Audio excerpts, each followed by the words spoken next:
આમાં એક અમેરિકાની ટેકનોલોજી છે કે હાથ ધોતા હોય તો આમાં તમે આંગળી ભરાઈ શકો, એમાં ના ફાવે આમાં ભરાઈ શકો. અહીંયા હાથ ધોવા માટેનું જ આ બોર્ડ આપેલું છે. આવી ટેકનોલોજી દુનિયામાં ક્યાંય નહીં, અમેરિકા સિવાય બીજે આપણે આ ભારત દેશમાં વિસાવદરના બરડિયામાં છે. બીજે ક્યાંય આ ટેકનોલોજી તમને જોવા નહીં મળે, કેમ કે અહીં કઈ ટેબલ, ખુરશી, કોમ્પ્યુટર, પ્રિન્ટર કઈ છે નહીં, ખાલી હાથ ધોવાનું છે. હાથ ધોતા ધોતા એમ થાય કે આ સરકારથી બહુ તકલીફ પડે છે, મરી જવું છે, તો આમાં આંગળી ભરાઈ શકો. એના માટે અમેરિકન ટેકનોલોજીની વ્યવસ્થા છે. ઘણી બધી સુવિધા વાળું દવાખાનું છે. જો અહીંયા સુવિધા આપેલી છે. આ 1 કરોડ ને 14 લાખ રૂપિયાનું, દૂરથી બતાવો ને, ઝૂમ કરો ક્યાંક, એવું સિસ્ટમ આવડતી હોય એવું કરો ભાઈ. આ ભોબા ટેકનોલોજી છે, જે 1 કરોડ 14 લાખ રૂપિયાનું દવાખાનું બને પછી એની અંદર લગાડવામાં આવે છે. પછી આ છે હેન્ડીકેપ ટોયલેટ, વિકલાંગ વ્યક્તિઓનું ટોયલેટ છે.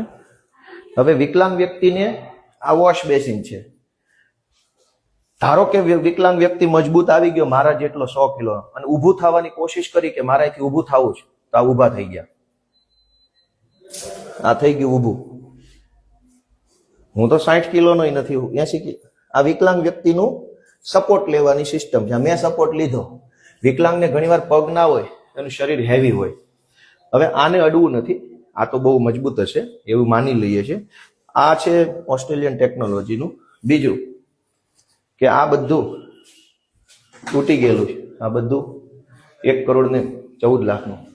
દુનિયાની 9મી અજાયબી છે. હવે અહીંયા પુરુષ માટેનું ટોયલેટ છે, મેલ ટોયલેટ.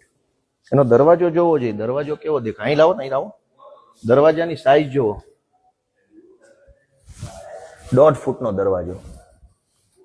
મારા કોણીથી એટલા હાથનો દરવાજો. પણ એકચ્યુઅલ દરવાજો કેવડો છે? આ તો મોટો છે.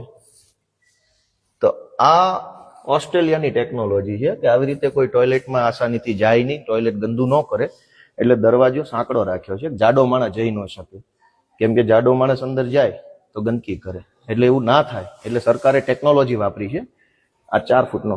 અને હવે જો અહીંયા અમારી કોણી સુધી આવે છે.